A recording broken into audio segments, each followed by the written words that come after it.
guys, and welcome to the Content Creators of Color Podcast Challenge. I'm Jen, and I am here with Aphiel Levi. Welcome. Thank you for having me. Aphiel Levi with the Forefront Radio, appreciative of being a part of the content creators of color and giving great insight to our history according to the Bible.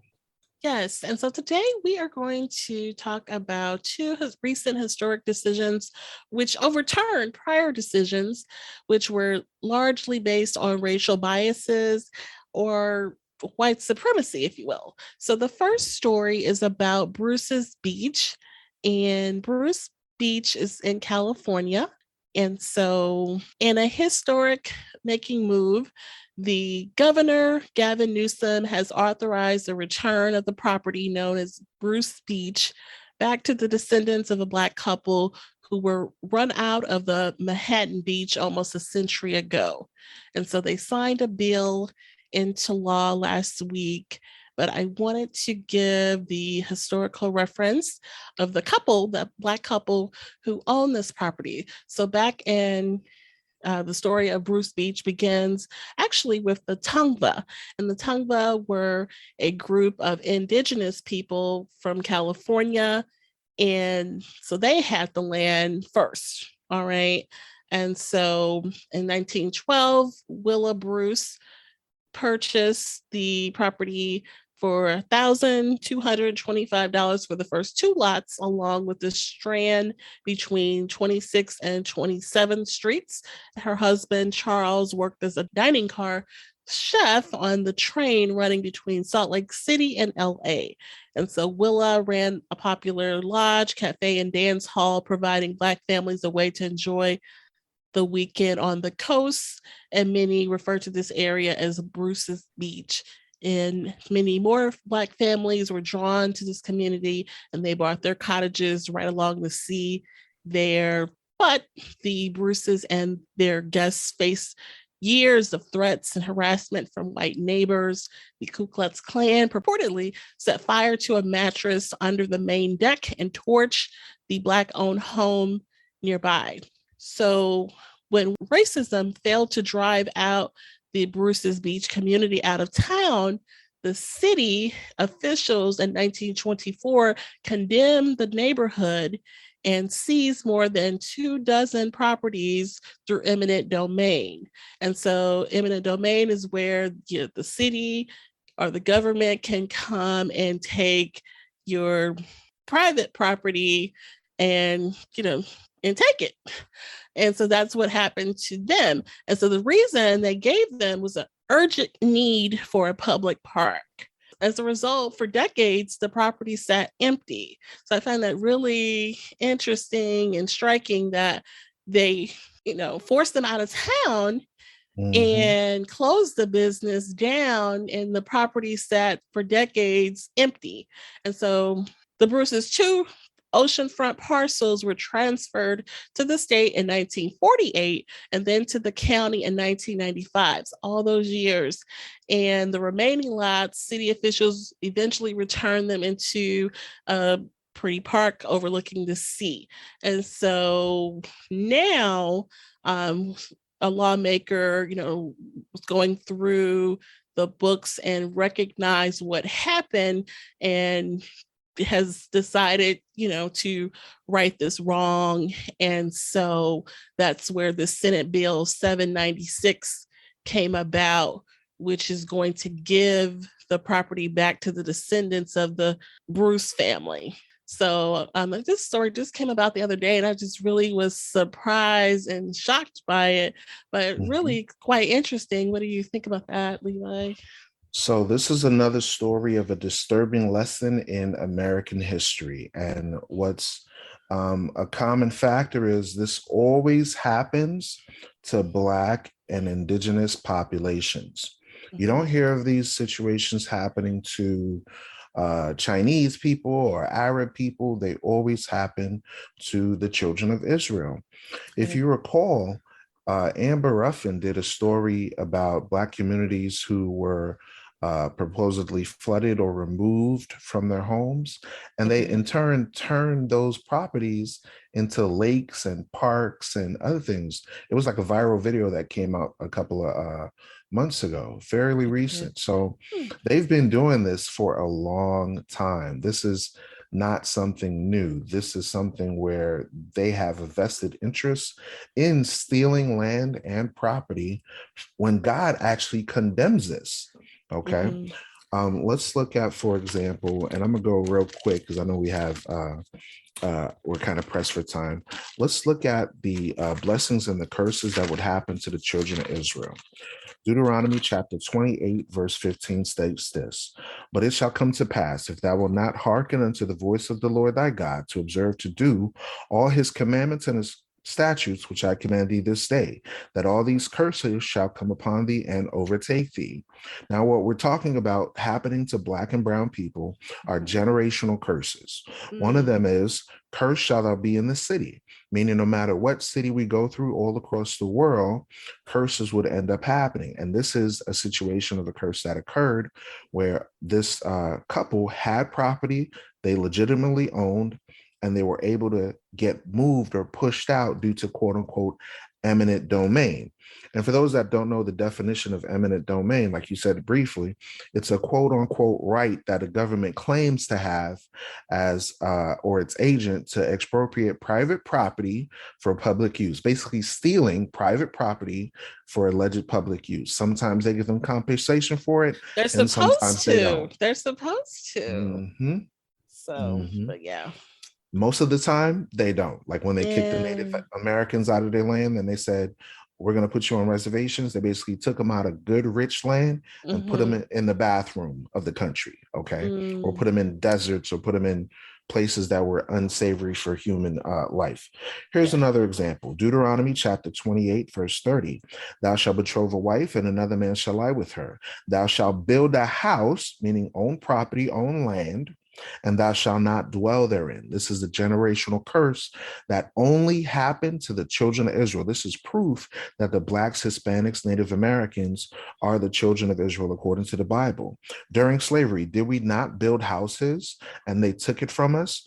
Mm-hmm. And even after slavery, this occurred in the 1915s and onward, where Mm-hmm. we had legitimate property that we owned, but it was stolen from us. It was taken without a cause. And then just like you read in the article, they didn't even do anything with the lot. They just was like, nah, we don't want you Negroes living here. We Mm. don't want you staying here. And guess what God says about that? Because this is written all throughout the Bible. It says in Jeremiah chapter 22, verse 13, woe unto him, meaning destruction unto him, that builds his house by unrighteousness and his chambers by wrong. Did America not build and establish its houses all across the country through unrighteousness, and his chambers, meaning his dwelling places, by wrong? Yes, they did. Then it says that uses his neighbor's service without wages. Think about that for a second. God is saying destruction to the nation that uses his neighbor's service, servitude, slavery, without wages. Did that happen to Black people in America? Yes, they did. And give him not for his work. So even now to this day, they don't pay us for the amount of work that we do, the labor, the construction. They only pay us minimum wage, minimum, just a Okay. small amount. Mm-hmm. Okay, so that means the Bible is a true book. Another example of that can be found in Habakkuk chapter 2, verse 2, where God is basically telling you that this is a prophecy that's going to happen for us to read it out of the Bible and finally make sense of it. He wants it to be plain. Watch this. Habakkuk chapter 2, verse 2. And the Lord answered me and said, write the vision, meaning give the prophecies, proclaim the prophecies, and make it plain upon tables, meaning write it down in a book, documents it, that he may run that readeth it. For the vision, meaning the prophecy, is yet for an appointed time, but at the end it shall speak and not lie. Meaning the prophecies we're reading out of this book is the complete utter truth. The truth of the matter is that we are the children of Israel according to the Bible. These atrocities did happen to us, and the way of redemption is available to us as well. Watch this. Habakkuk chapter 2, verse 9, going into the white man stealing land, stealing property, stealing houses, setting up their own ways, which is evil. Watch this. Habakkuk chapter 2, verse 9. Woe to him that coveteth an evil covetousness to his house.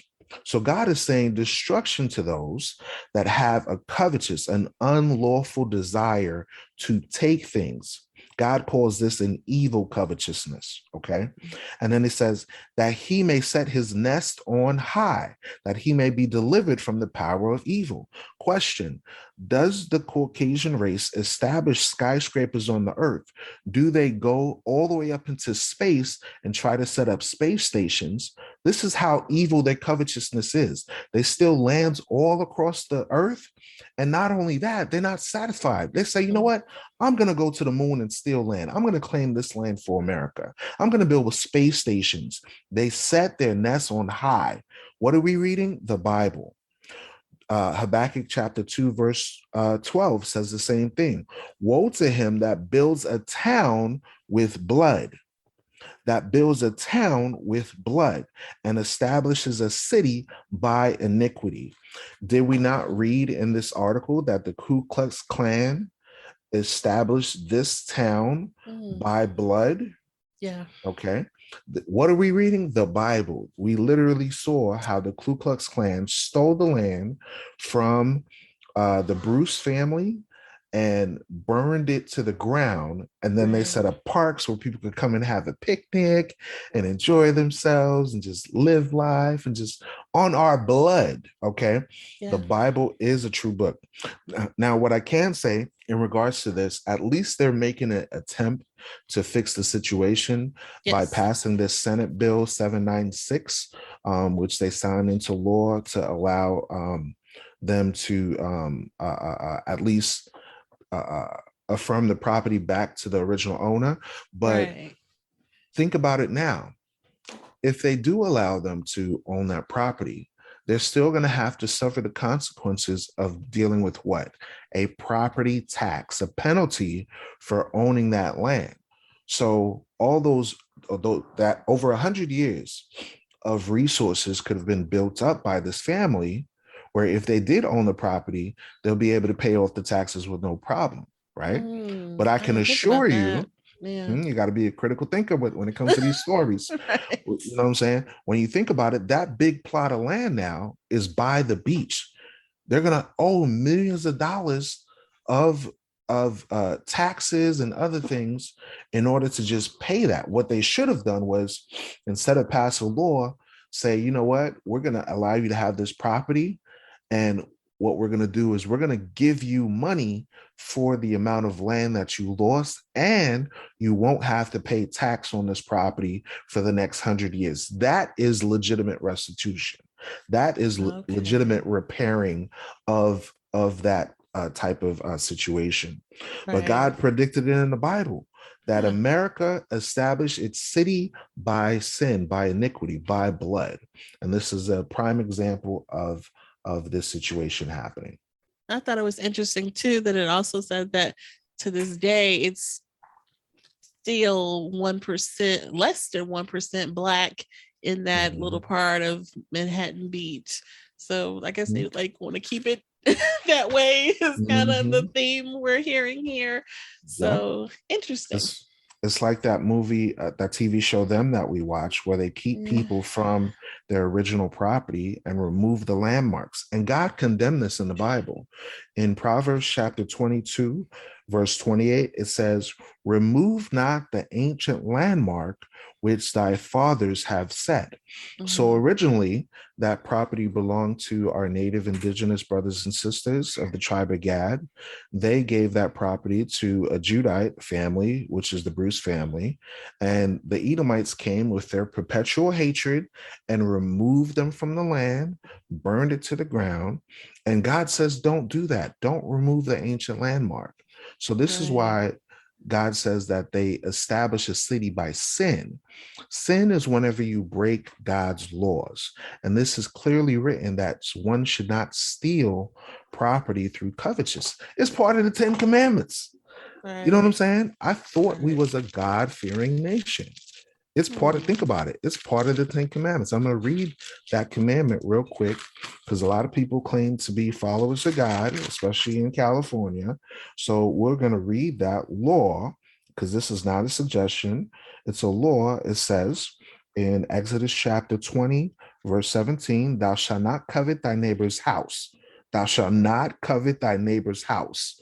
Thou shalt not means don't do it. Right. Okay. Oh, wow. So not even the 10 Commandments are they doing correctly. So is America a godly nation according to the Bible? Nah. Not at all. In God we trust. God bless America.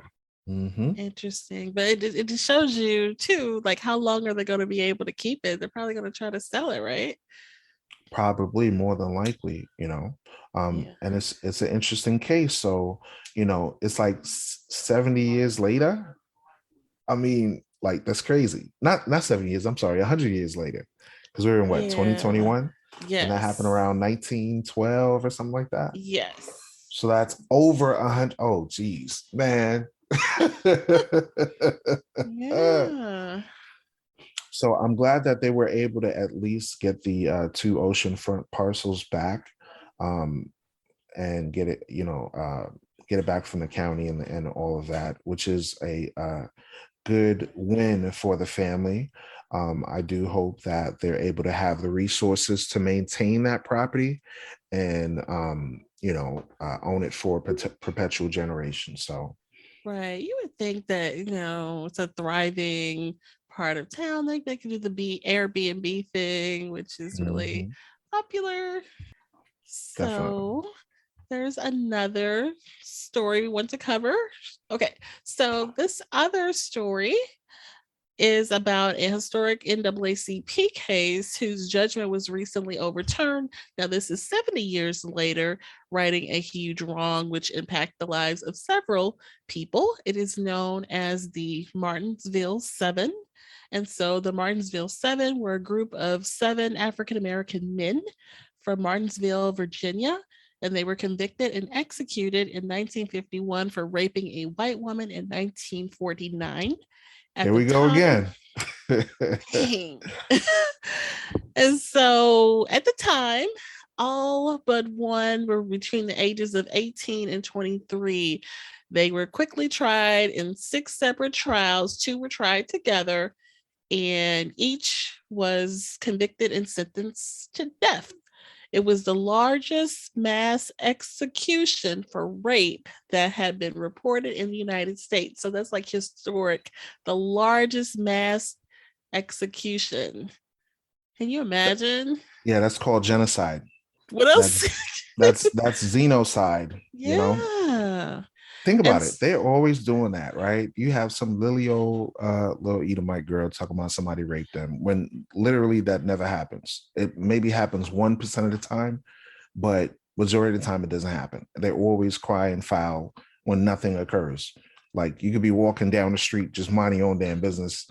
Did you ever see that video on YouTube where this old like 80-year-old Caucasian woman was like, rape, rape. And the guy's literally like standing there with his camera in his hand, like recording her.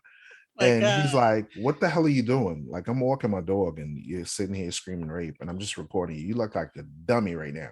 Those are the ancient Karens. That's what they do. That's what that was the easiest way for them to get a black man killed, lynched, persecuted, and they have a perpetual hatred. But continue on. So, and that's an interesting thought, but we'll put a pin in that one.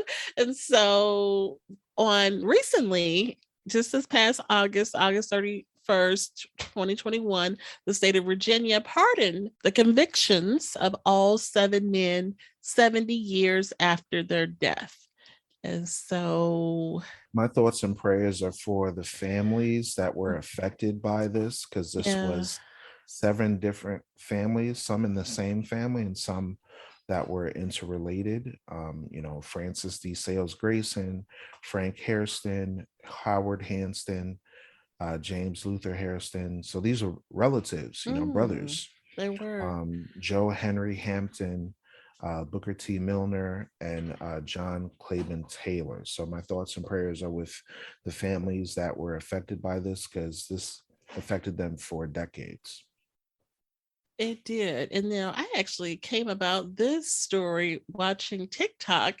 oddly enough, and a guy had put together a video, talking about a lot of videos where people are talking about different historic items and things like that. And then at the end, he says, the reason why I'm talking about this is because they just overturned it. And I think it had just happened that day or something in August. And I was like, oh, wow. And so I had just clipped it and saved it. And then, so yeah, I just was really, I had never heard of this story. It kind of reminds me of that Netflix movie or the Central Park Five Right, guys. It kind of right, reminds you of that. And like some of these guys had confessed to something that they didn't even do. So, it was a correct. forced confession, coerced. They probably were, hemming them up or slamming their Hmm. head on the table. Can you imagine Hmm. what type of questioning that was back Hmm. then?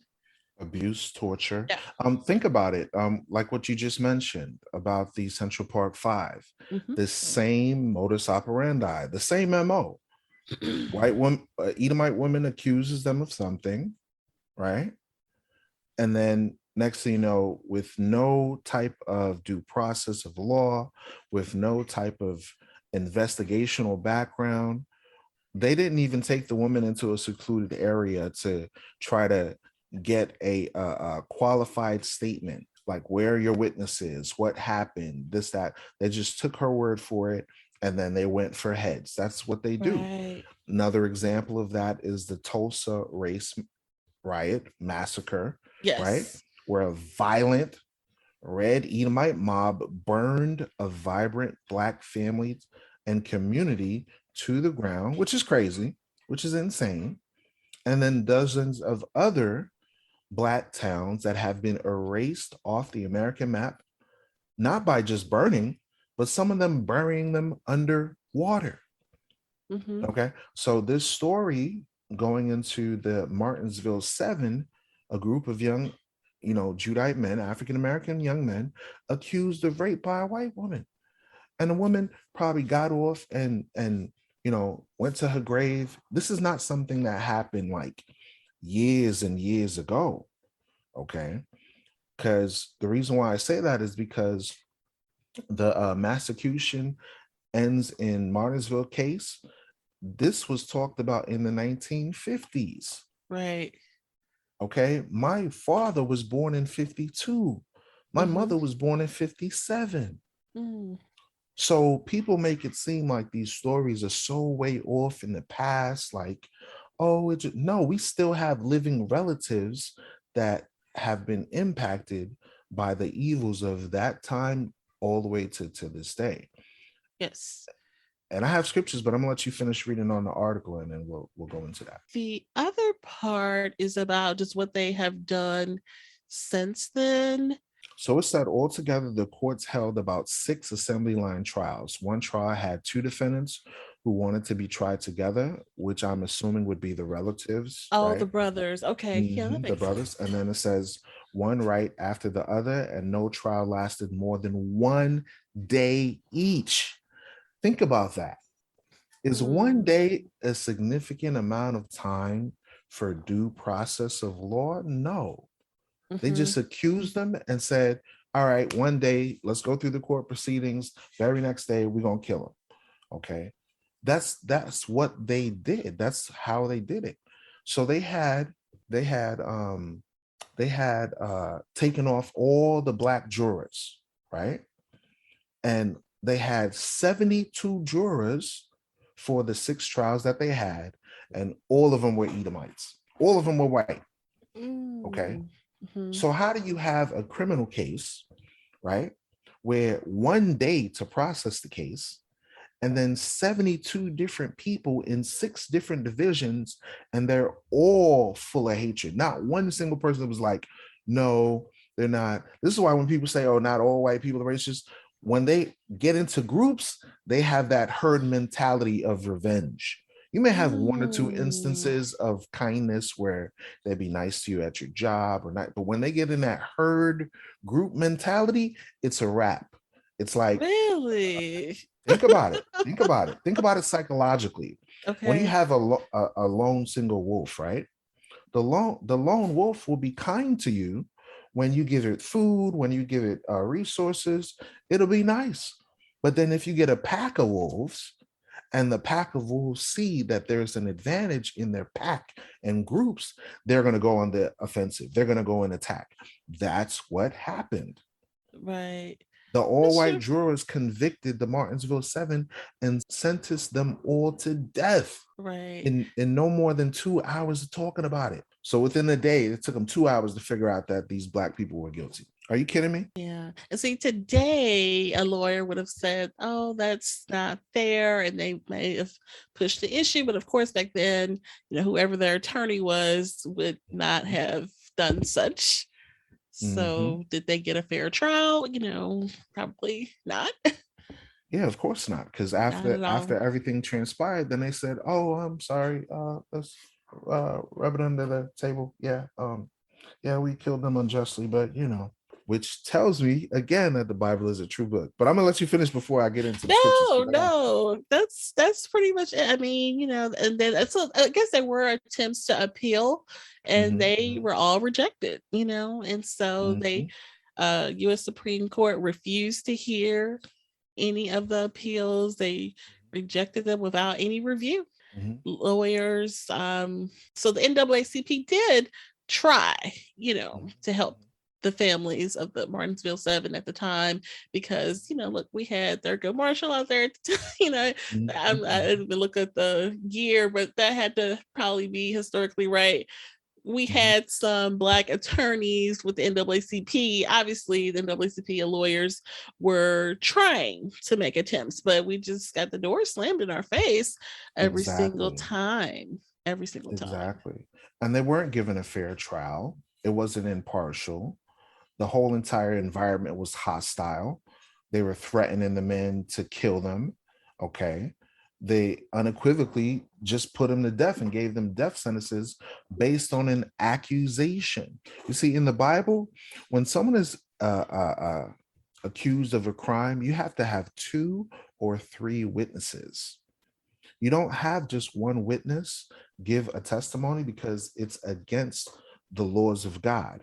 Okay. And it's funny because I have the scripture pulled up right to this exact verse. This must be Mhm. the creator showing me to reveal this. In Exodus chapter 23, it says, "Thou shalt not raise a false report. Thou shalt not raise a false report."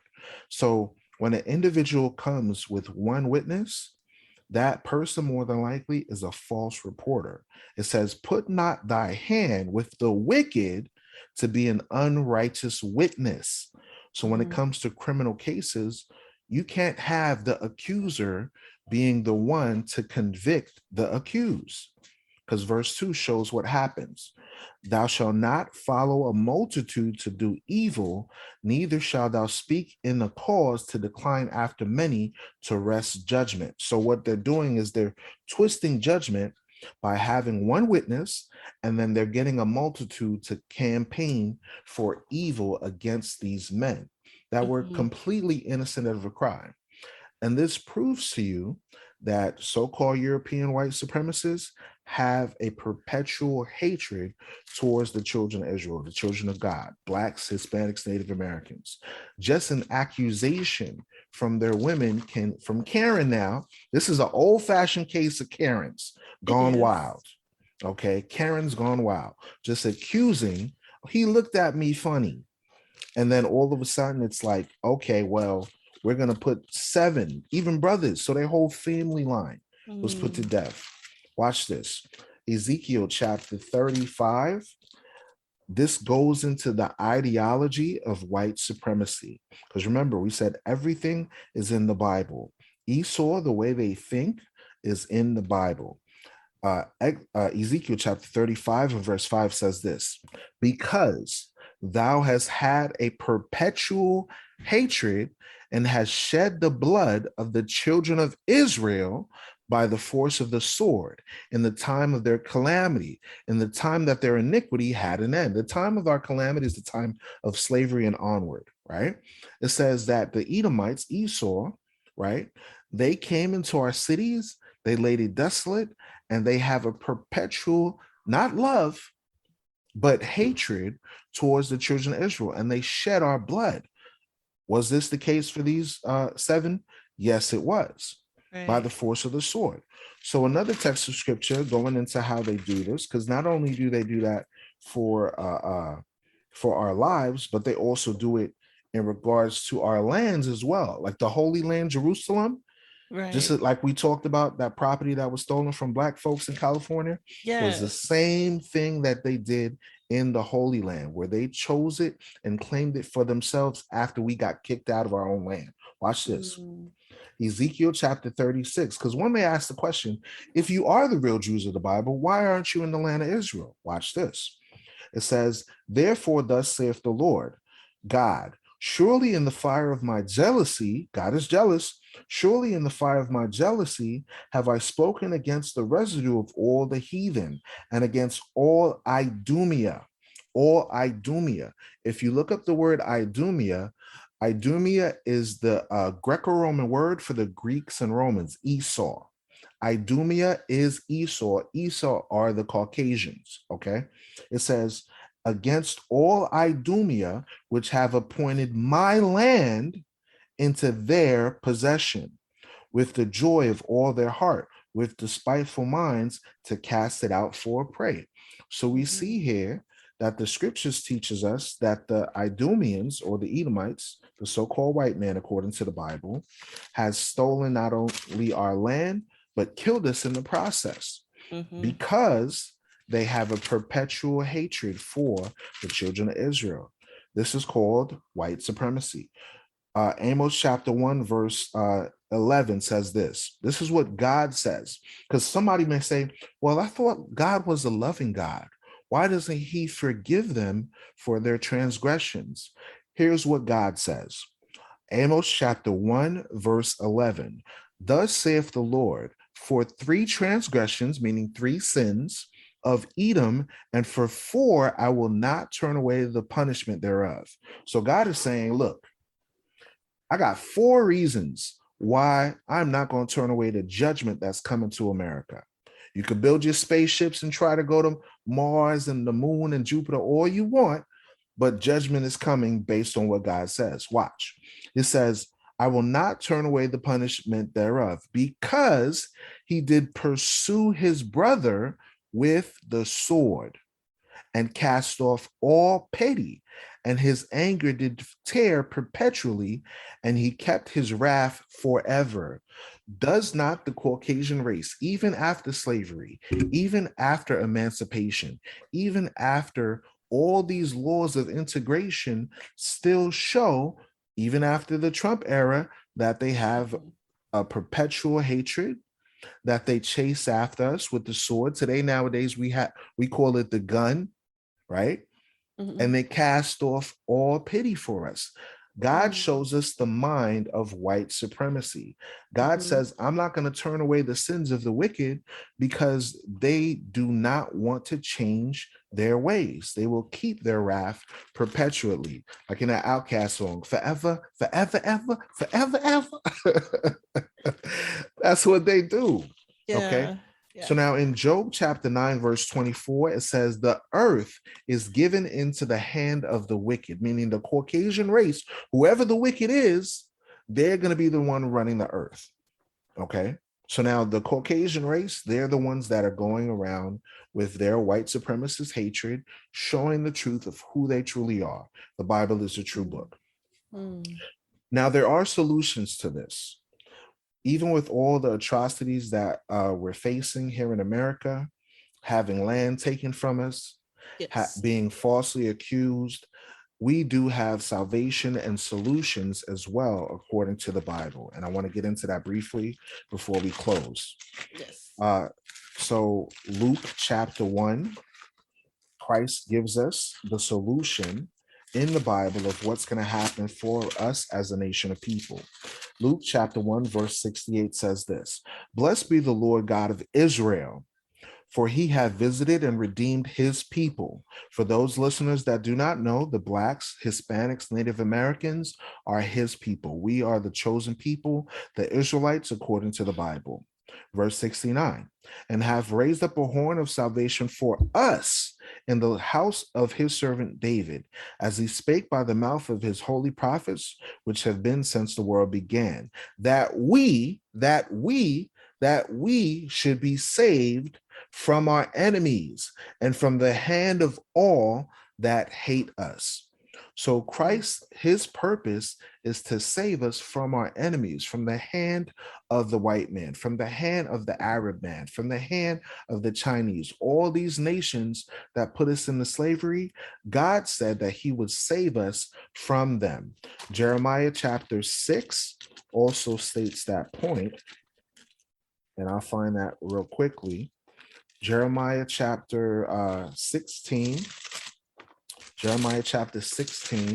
and verse 21, it says this, 16 verse 21, "Therefore, behold, I will this once cause them to know, I will cause them to know mine hand and my might, and they shall know that my name is the Lord."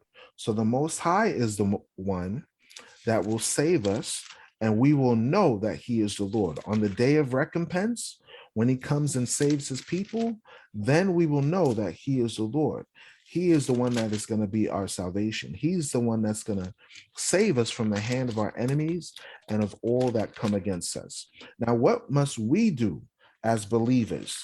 Revelation chapter 18, verse 4. Revelation chapter 18, verse 4 states this. It says, "Come out of her, my people." And I'm sorry, let me start from the top. "And I heard another voice from heaven saying, Come out of her, my people, that you be not partakers of her sins, and that you receive not of her plagues." So God is saying to us that the end result that's going to come to America and all the nations that had us in slavery is that he will send plagues upon the earth as a way to scourge the enemy and to save his people. And with that, I say shalom. Mm-hmm. That was a lot of information, but definitely gives perspective. So definitely appreciate that interpretation and Bible reference. So love how you do that. That's so cool.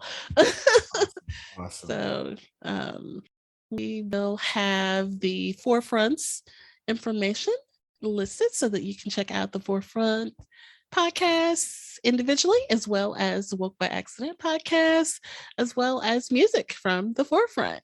He's also a musician, guys. So check that out. And we thank you for listening.